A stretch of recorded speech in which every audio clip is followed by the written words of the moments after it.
Yeah. All right, guys. Welcome back. Rivals Podcast, episode 6. We got so much to cover today.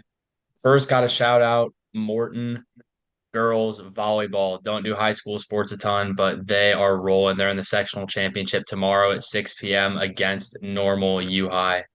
Penelope Drake with 13 kills. I don't know anything about volleyball, but that's a big number. Heck yeah. Simone Lehman is another upcoming prodigy out of Morton. So Small name and baller. yeah, they're having a great season over there. Good luck to the Lady Potters tomorrow. All right, we got so much to talk about today, so we're just going to get right into it. I'm just going to let you guys go on this segment. World Series Game 7. Got a couple of former JUCO baseball players that are going to break it down for you. So, Hurst, you can go ahead and start, and Lehman, you can just kind of feed off him. Yeah, so I pretty much watched the whole game and it was just, I mean, the amount of opportunities the Blue Jays gave the Dodgers that game is just ridiculous. Um, I mean, it still amazes me that the Dodgers won that game. Um, I mean, the Blue Jays situational hitting was just horrible. Um, I mean, multiple times in the series, the Blue Jays would have runners in scoring position with a chance to win the game, and then, the guy that comes up with zero outs or one out and supposed to get the job done, doesn't get the job done. So, a lot of missed opportunities for the Blue Jays in Game 7. And, Dodgers made incredible plays when they needed to. Um, Obviously, Miguel Rojas game tying home run in the top of the ninth, down by 1 run. It's crazy for a guy that had I don't even know. Like a hit in his last 30 ABs. It's crazy that he stepped up in that moment. Um, Will Smith, go ahead home run, top of the 11th. I mean, Dodgers, you know, didn't want them to win, but that's what they do. So hats off to them. Yeah, no, as a pitcher, I felt bad for Max Scherzer. That dude went out there, put up a really good start, 4 innings, 1 run, just to see it get squandered away. And I think the big, I obviously didn't watch it in live time. I went back and watched the condensed game and stuff after the Tennessee game. But the biggest play that stood out to me was when Isaiah Kiner Falefa slid into home plate. If he runs through home plate right there, if he just full on runs through, that's probably game over. But and I don't know if you guys saw the extended video. Had no lead off third, got a terrible secondary, and then slid. That was the game deciding play. Like if he would Was have just like he could have gone 5 more feet because the third baseman was playing really far off to the right. was it the pinch runner that they brought in? It wasn't it was IKF, right? Yeah, I knew they brought a pinch runner in. But yeah, I saw that and it's like, and Will Smith took his foot off of home plate and then put it back down. It was that close Yeah. to being safe. And yeah, it's just a horrible slide in the Yeah. moment. That's just Like it terrible slowed him IQ. down. Like you see slides where you literally it's the World Series on the line. And I don't know. I also don't know it's kind of tough to end a game, a World Series game 7 on that play. I Not for the feel Blue like. Jays. Well, obviously, And but it's just like why would you slide feet first? Like, I don't the know. game is on the line. You're trying to get there as fast as possible. Like, you need to be, if you're gonna slide, you need to freaking go head first and extend your arm or something. That was Yeah. bad. But yeah, then like you said, Just like 14 runners left on base or something like that. situational hitting was horrible. Bad bullpen. Gave up the Runners in bomb in the ninth scoring inning. position. I mean, wanted the Blue Jays to win, but they just couldn't get the job done, was the moral of the story. Yeah, and hats off to Miguel Rojas. I mean, glue guy made two huge plays. Had the home run, and I don't know the Phillies was that the CS or the DS? I'm blanking. I think it's the I DS. But he or got a ground ball. And he dove into third base with Alec Boehm diving into, and he got the out, and that was like a huge out. I remember. That's like guys like that, they step up in the postseason, and that's what wins the ball games. When those like role guys step up and make huge plays, like David Freese in 2011. That's what it reminded me of. Cardinals fan. Yeah. Anyways, That was beautiful, boys. We need to do more baseball on here. I All yeah. we I'm should have been saying is doing that a bring a long time salary ago. cap. Get the salary cap to the I minor league. I can get behind that for sure as a Cubs fan. I'm tired of Yeah. seeing the Dodgers win the NL every year. Us Midwest guys, we can't compete with those freaking Hollywood teams. Just Exactly. making unlimited money. All right, we good to move on to college hoops here? Yeah, let's get some college hoops going. All right, Hurst, your Cougars with a big win against Villanova to start the year, another power conference team. Talk a little bit about it. Looked like a good night for the Cougars. Yeah. I mean, yeah, Villanova's a, power conference team, but I mean, they're a solid team, but it's obviously a game BYU should win, being ranked eighth in the nation. Um, I mean, Richie Saunders was throwing up all morning. He wasn't at 100% that game. I know BYU, shot making wasn't great. Missed a ton of layups. I'm not worried about that. I know the shots will fall. Um, I mean, obviously, still got the win. That's what matters. But the MVP of that game was Kiba Keita, BYU center. Um, I mean, if you look at the box score, if you look at the stats, they're not eye-popping at all. I mean, he had like 8 or 10 points, 7 rebounds, and like a few blocks, but his impact on the defensive end was just is what won us that game. And so he was the MVP. I mean, Dibansa looked great. It's like 9 for 18, 21 points. Um, BYU's a good squad. I know they only won by 4, but I mean, shots weren't really falling. Had a couple of guys sick, and I think they'll be all right. I think we all kind of laughed at you that first pod we talked about basketball, and you said, I think, I think you meant it as a joke too. You're going, I think BYU at eight's a little bit low, but man, if that trio can really of Robert Wright, Richie Saunders, and AJ can get going, then they can be really good, I think. Yeah. Le- Layman, did you have anything on the Vols? I know you guys didn't really play Yeah. anyone. I mean, it was honestly, I thought it was gonna be like a belt to butt kind of scenario, but we only won by like 15. We started off really slow. Like we started off really slow, but the Nate event heated up. He had 18 and 9.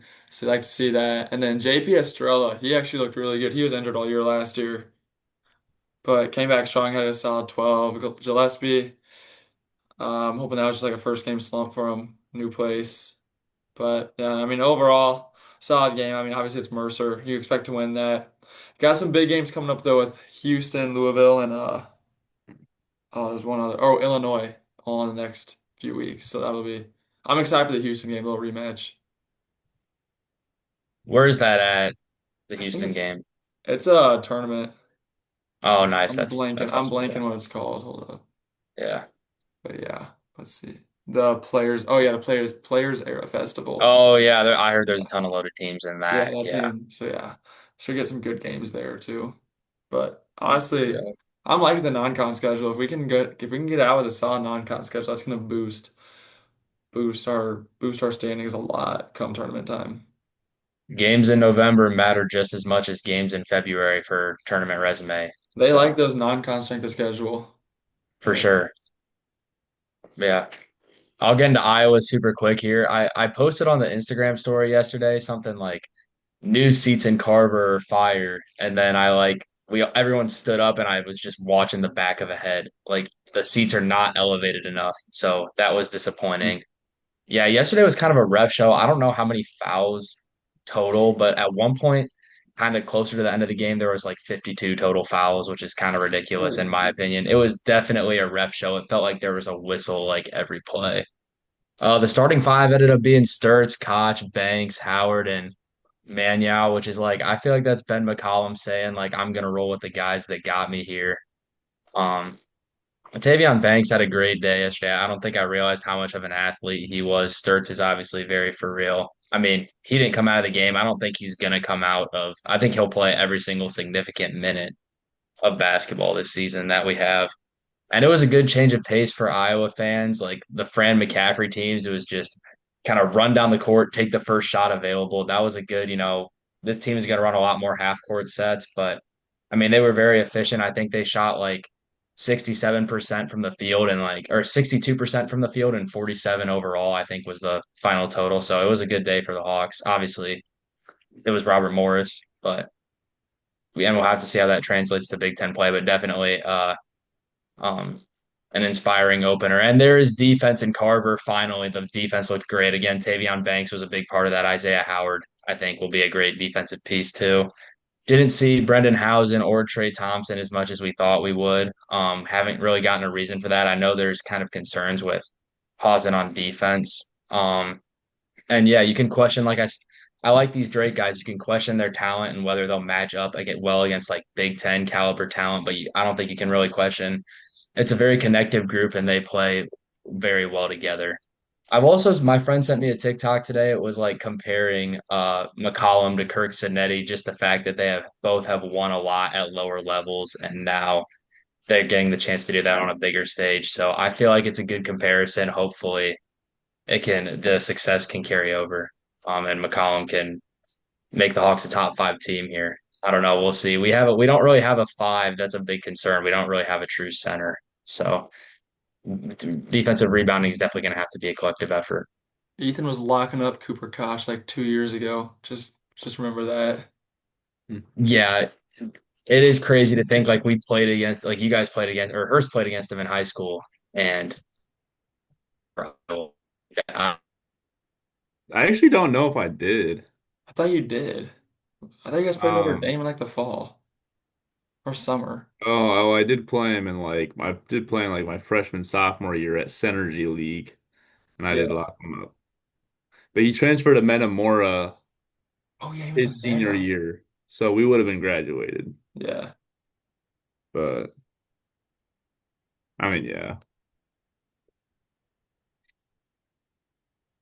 Drake frozen. All right, we'll move on to the next thing. Let's see what he sent out. Uh, He says all no. right, college football playoff bracket got released. Hurst, what? Just me and you. What are our initial thoughts on that? We'll go. You're riding high right now, so you go first because Yeah, Tennessee's lost. I mean, from a Big 12 viewpoint, I think you got to be pretty happy. Um, oh, Connor's typing. Anyways, BYU got ranked seventh, Texas Tech at eight, and I saw Utah was at Yeah, what were they like 13 or something? yeah, 13. So, and BYU and Texas Tech obviously play each other this week, and I think, the loser of that game shouldn't drop behind Utah. No. Well, they both beat them, right? Yeah, they both beat them head to head. If Yeah. they're Yeah, so no one, neither of BYU or Texas Tech should drop behind 13. There he is. He's my back. Oh, fault. he's back. We're My talking Wi-Fi goes through. Oh, sorry. Go ahead. college football playoffs. Hurst is going. Okay, Yeah. yeah, go ahead. Or I was sorry, I just didn't mean. saying that I was Oh. just saying that Big 12, I was surprised. I think um they got respected a little bit. I think they're in a good spot to get a couple of teams. So I was just saying that BYU and Texas Tech they play this week, and then Utah's at 13, BYU's at 7, Texas Tech at 8. Um, I mean, and the loser of BYU Texas Tech this week, they're not going to drop behind Utah. Um, so I think BYU and Texas Tech are both in a good spot to make it. Um, but yeah, that's all I got. You are right in that, yeah, they're not going to drop behind Utah. It will be interesting to see, though, where the committee puts the loser of that game, especially if it's one loss BYU. It'll be interesting to see where they put them in relation to like Texas and Oklahoma. Who does Texas play this week? Because I don't think Texas is going to win this week, right? Like, Really? I don't know. I don't know who they play. Let me try and find out real quick. Oh, they play like Texas is like one well, of they play the like Texas is the Georgia. first team out, right? Yeah, Yeah. Texas first team out. Am I true? I thought it was. They might have Texas they have a plays bye Georgia this at week. Georgia. It's at Yeah, they got Georgia. a bye this week. Isn't that at Georgia this week? Yeah. Next week is at Georgia. They got a bye this Oh, week. it's next week. Oh, no, never mind. Yeah. But If you know, if yeah, they that win that though, they're pretty much in. I'm telling you, if they win that, if Texas wins that game and Oklahoma beats Alabama, that's gonna cause some havoc for the committee. Yeah. Because then you have Oklahoma like is four. not beating Bama. Oklahoma Well, is what if? Yeah, bad. I'm just saying in that scenario, like you Yeah. have four two-loss SEC teams that you got to figure out. Like it is a valid, like this is the first bracket. There's still so much college football left to be played and so much that can happen. Um, yeah, I guess my initial reactions were I thought it was good. As I will say, as a Big Ten guy, I agreed with them dropping Oregon to 9. They don't have a resume building win really. I like them in the field though, because what they put on the field does, like they are a college football playoff, like caliber team, but they do need that resume building win. They can get one this week in Kinnick. It'll be a great game. Um, but yeah, Layman, did you talk about your reactions to it at all? What did you Yeah, I see? was honestly surprised that Tennessee even made it. That was a miracle. But there's less than a 10% chance, but there's a chance. Saying there's a chance. We need everything to go right. Yeah. Every top team to lose by some miracle, like two more games. And then we have to beat Florida and Vanderbilt, which probably won't happen. But yeah, no, Are I thought it was a good bracket overall. I think Oregon should be a little lower, honestly. I don't see what they've done, but lower like out of the bracket or like lower just 11 or like 12. Same with Notre Dame, to be honest. I think Notre Dame and Oregon are the 11 and 12. Virginia's only win is at Louisville in overtime. Aren't we thinking And though? Aren't they thinking maybe like they could win it, like the ACC? yeah, Like, right. I mean, But Miami's looked bad. Georgia Tech's looked. I mean, they looked bad last week. What do you think uh, about Miami being at 18? that was one of the bigger critiques I saw was Miami at 18, like 8 spots behind Notre Dame, who they beat with the Yeah. same amount of losses. But you have to there's more that goes into college football than purely just resume. And I think if you look at the eye test, I think if Miami and Notre Dame played this Saturday, Notre Dame would win. I know that's a hypothetical, but Yeah, like you have to factor in eye test, and you have to factor in that like you're taking Notre Dame's. You're like if you're comparing the losses, like A&M has a, or I'm sorry, Notre Dame has a better resume with their loss at A&M, and then Miami lost like at SMU and versus Louisville. you can't You know, lose two ACC games. yeah, That's you have to bad. accept if you're an ACC fan that the ACC is not as anywhere near as good as the Big 12, the Big 10, or the SEC. And It's it's just not even like it was Tech. Like it was right. SMU. Yeah, and SMU like solid program, but you have to win that game if you're Miami and you want to stay in Yeah. the playoff. And they're like Beck doesn't look very good right now. So I agree with the committee kind of dropping Miami that low for now. If they can rattle off some wins, who knows? But I mean, the ACC had good representation in the poll, just not in the bracket. Yeah. I was actually slightly surprised by how much representation they had in the poll. Like Pitt at 24 kind of shocked me a little bit. I was so surprised by that one. Now, do we? I don't think Tennessee is losing to Pitt. Like, oh, Okay, wait. I misspoke earlier. So like, yeah, I agree with you there, Lyman. So I think Louisville beat Virginia. Louisville beat Virginia because Louisville's a one-loss team. Who is Virginia's loss against then? Like, Louisville. was it like NC State or something like that? Virginia? Yeah. Let me look real quick. Because I mean, that can't be a very good loss. Yeah, Virginia beat Louisville. So yeah, their loss was at NC State. That's their one loss. So I mean, that's not a great resume, honestly. Like if they're lucky they have the head-to-head against Louisville. So I agree with them kind of outing the ACC a little bit.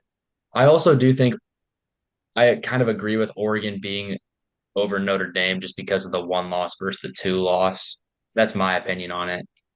And like Notre Dame doesn't have any great wins either, like home against USC. Oregon plays USC, eh, I think in 2 weeks. So we'll see what happens with that. But yeah, overall, I think we all agree that at least that ranking was way better than the AP poll, correct? Yeah, I agree with Yeah. that for sure. Now, before we move on really quick, I just wanted to ask you this question. Like just I know this like if the season ended today and this was the bracket, like what do you think BYU would do with this given this scenario, hypothetical scenario? Like would they beat Notre Dame? What do you think? Like you're talking about the bracket that they released. Yeah, like this one right now. Like how far do you I think BYU would go? I honestly think that's the best. I honestly think it was the best path for them. Um, Notre Dame in the first round, Indiana in the second. I don't. I'm sorry, Hurst, but you do not want to see Indiana. I BYU would not be Indiana, I don't think. If I were BYU, I'd much rather play like A&M or Bama. Personally, I think I didn't mean to cut you off.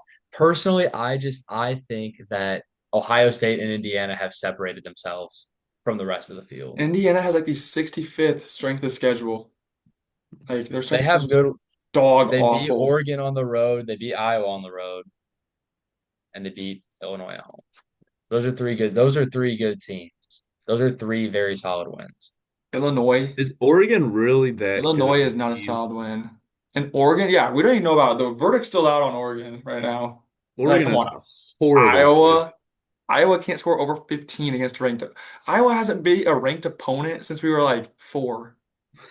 Like, That's just not even true. They haven't beat a ranked have opponent in like 2 years. have you seen But a ranked win in Iowa? Have you seen a ranked win in Iowa? I have. You're right. I have not seen a ranked win in Iowa. But Exactly. the good news is I will see one on Saturday. So All right, I like Right. it. I mean, if I'm BYU, I would much rather Indiana than Alabama. Bama's been cooking. If Bama didn't have that little fluke versus Florida State, people would think much higher of them.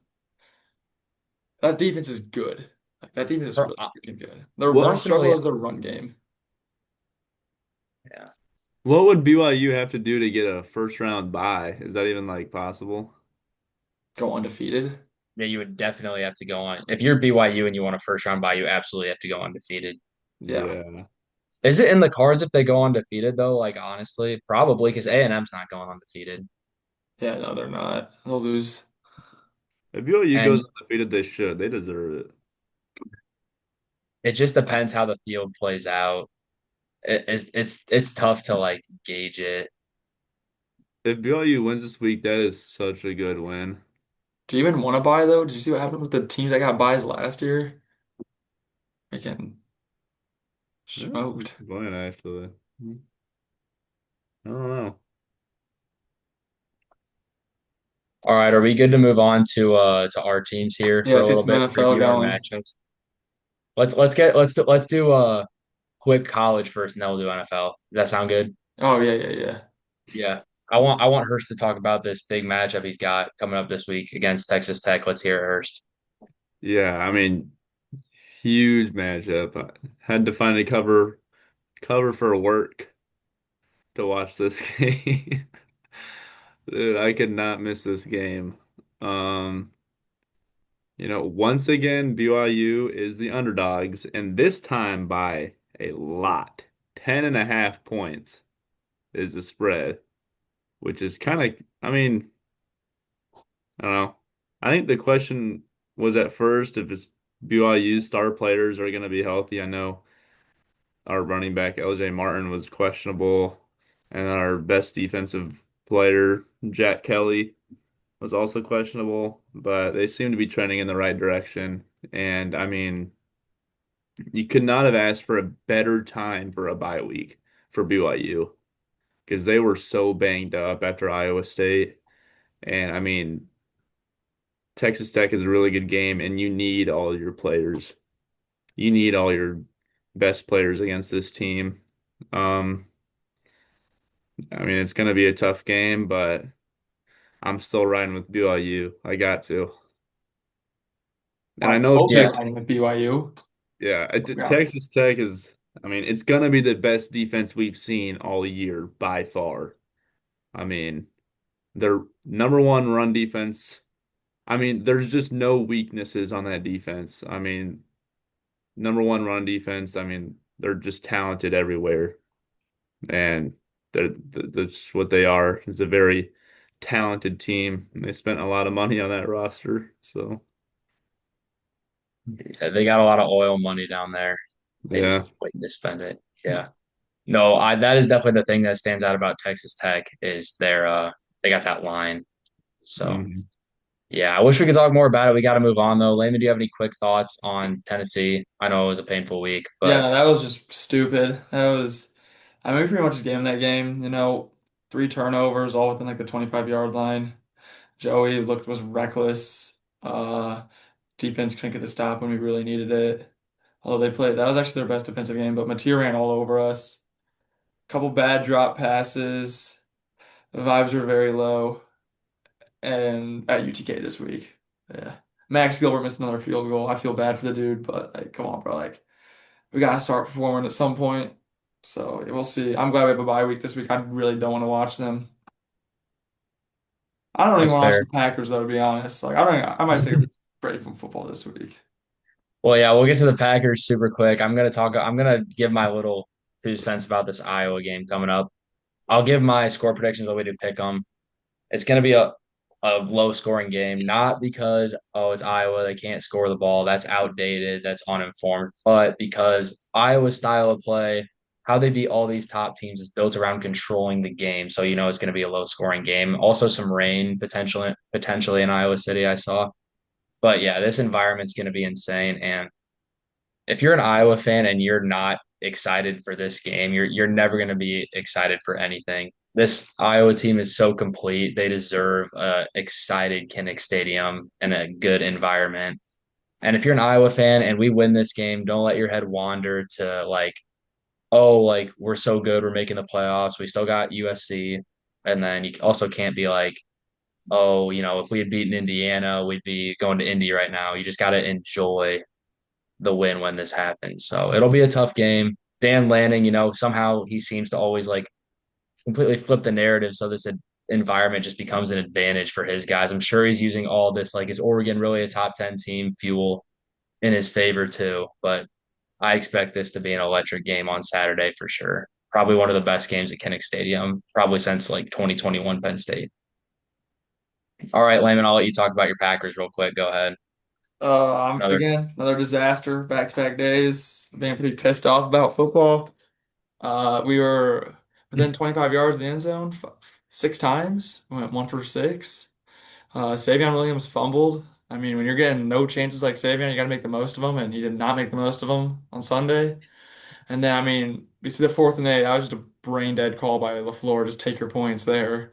And then Romeo Dobbs gives up on that play. Jordan Love doesn't throw. I don't know how that ball didn't get picked. I could have picked that. And then Jordan Love takes a shot at triple coverage. Another pick. Uh, I don't know if he was trying to get the game moving. I don't really know what was happening there. And then Tucker Kraft blew out his ACL. That's a big loss.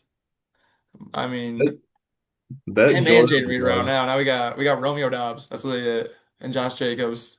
Our run game's been atrocious. I mean, they're playing shell coverage the whole time, and we're getting 2 yards a carry. Like, I don't, I don't know what, I don't know what I mean, pretty much need to fix everything. Parsons had zero pressures. That was a waste of 80 million. So hopefully we have a bounce back versus the Eagles, but it's not looking too promising. Like, that's that Jordan Love throw was one of the craziest throws I've ever seen in my life. okay. See, I think everyone's seen that play. it looked so bad because Romeo just gave up. Like, There wasn't a receiver in the frame. because Romeo stopped. He stopped trying. He just stood there. It wasn't Obviously, Jordan Love's not anything. just throwing that. He's not mentally incompetent, dude. He's not just throwing that to throw it. No, I blame that on Romeo. It was Yeah, that was just a disaster of a game. That was the worst loss in Green Bay history, technically, if you look at the line. No, I'm serious. If you look at the line, minus 13 and a half. That That was was a lot. that Yeah. was the biggest upset ever at Green Bay. Like, That's crazy. that's I did insane. not know that. Oh, Brandon McManus missed another field goal. That might be time to have a conversation there, but Goot's got a big ego when it comes to kickers, as you can, and special teams in general, as Packer fans know. I mean, that's always been the thorn. So yeah, Yeah. pretty unfulfilling week football wise. That is a terrible week for That's him. terrible. I know Dang. we got to go quick here to get to pick them, so I'm just going to give my Bears 2 cents really quick. I mean, obviously, I was surprised how positively the fan base reacted to this win, but it was a great win. I mean, offense was firing. Obviously, it's the Bengals defense, but Monongai looked great. He needs a bigger role. Shout out Colson Loveland. What a great play from him. Guy who's been needing to get involved. He does. And Caleb, had a great game. Still see room for improvement, which is really encouraging, specifically with just accuracy, letting the receiver run after the catch, and also making quicker decisions. But yeah, I mean, this defense is about what this is what it is at this point. I don't know. I mean, the Bengals offense is one of the worst matchups for us just because of how good their receivers are. But like, I don't know. I don't know where to go from here, honestly. I mean, the Giants are a better matchup for us offensively just because how banged up they are. But like when we play Minnesota in a couple weeks, we are probably going to get it. I'm not going to lie. So I don't I don't know how to be excited about this defense. I'm sorry. And also special teams was atrocious on Sunday. I mean, penalties galore, kick return, gave up a stupid onside kick that didn't even go 10 yards. So there's plenty of reasons to still not be very excited about this Bears team and understand why we were reserved at the trade deadline. I mean, we're still building for the future here. We don't want to give up our too many picks or anything like that. We're not one trade away or anything. But this team has hope because of this offense and how good the potential is there. All right, let's run some pick'ems, boys. First up, we got BYU at Texas Tech. Layman, make your pick first. Give me the Cougs. Full Cougs. Oh yeah. First, I'm sorry, I'm gonna have to take Tech and that defense, man. I love defense, so I got to take Tech. I respect it. Um, I got BYU, obviously. Yep. All right, Oregon at Iowa. Layman, you go first. I think I know what your Oregon pick is by gonna about be. 30. Also, special line to look out for. Gronkowski over under half a passing touchdown. Take the under. It's not hitting. Not hitting. I could get behind that for sure. That's First, what's I, your pick here? I got Oregon too, but I wouldn't mind Iowa proving me wrong. I obviously got the Hawks. I got 17-16 Iowa win. It's rainy. That run game's really going to be able to get going, and Kinnick's going to be rocking. So give me the Hawks. All right. Thursday night football, Raiders at Broncos. I got Denver. I got Denver as well. I got Denver. Thank goodness I switched from the Raiders last week. Terrible team.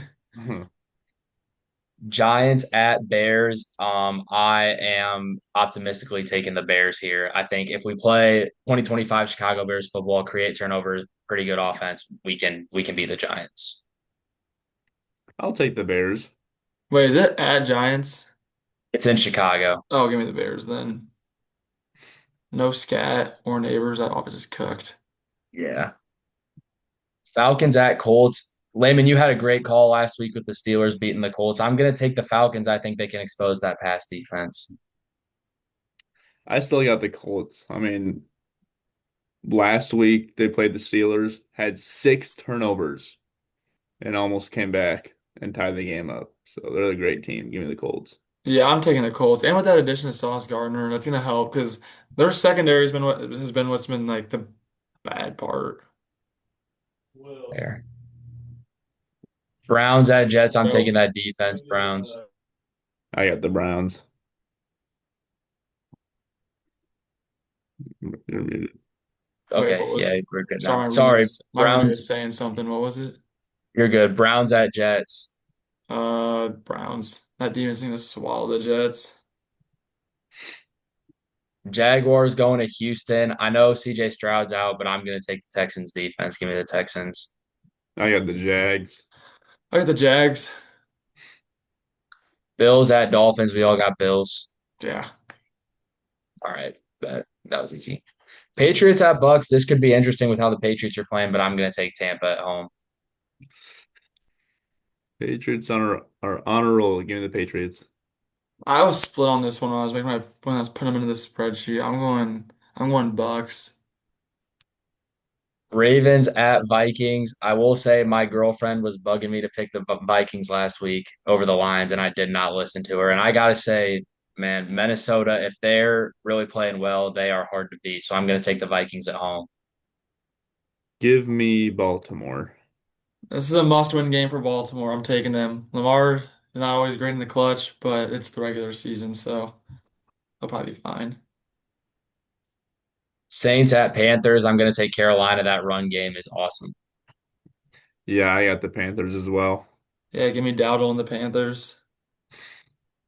We got Cardinals in Seattle. Yeah, I got the Seahawks here. Same here. I got the Seahawks.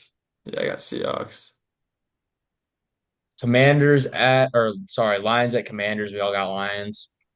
Yeah, Jay and Daniels is out, and that team's been Yeah. atrocious. Mhm. Rams at 49ers could be interesting. Two good teams. I'm taking the Rams, though. They've been really good. Yeah, I'm giving the Rams. I do too. I got the Rams as well. Sunday Night Football, Steelers at Chargers. I'm going to take Pittsburgh here. Joe Alt's injury, that's going to be a big blow for the Chargers. And Hampton's not back yet. So I'm taking the Steelers. Give me the Chargers. I'm taking the Steelers. That should be a good game. Chargers are favored by 2.5. All right, here's the big one. Monday Night Football. Philly is coming to Lambeau. Layman will let you pick last. First, go first. Philly coming to Lambeau. Give me the Eagles. Coming off a bye week. Yeah, I'm also taking the Eagles. Packers suck. Fly I Eagles ride or fly. die with the boys. We're taking the pack. Jordan Love For four no reason touchdown at all. passes Layman's coming up. taking Green Bay delusionally. Nice. Okay. No, Yeah. just wait. I'm not picking against Green Bay this whole year. I'm willing to pick them in every single game. I don't care. I We'll ride see or how die. I ride or die. I'm not like a Bears fan. I don't pick against my boys. just got to be realistic. I go to battle with them. I'd freaking give my ACL to Tucker Craft if I could. Valid. He was your whole offense. So Shane Reed's are coming we? back. Yeah. I assume we're out of time. Are we out of time pretty much, Layman? Yeah, we got like a minute and a half left. Yeah. All right. I mean, next week we're going to have reactions from these two big games we got this weekend. I'll be at Big Noon Kickoff on Saturday. I mean, we'll have so much more college basketball. And yeah, we'll have another great podcast next week. Always good talking to you boys. Connor Drake, Ethan Hurst, Will Layman, Rivals Pod 7.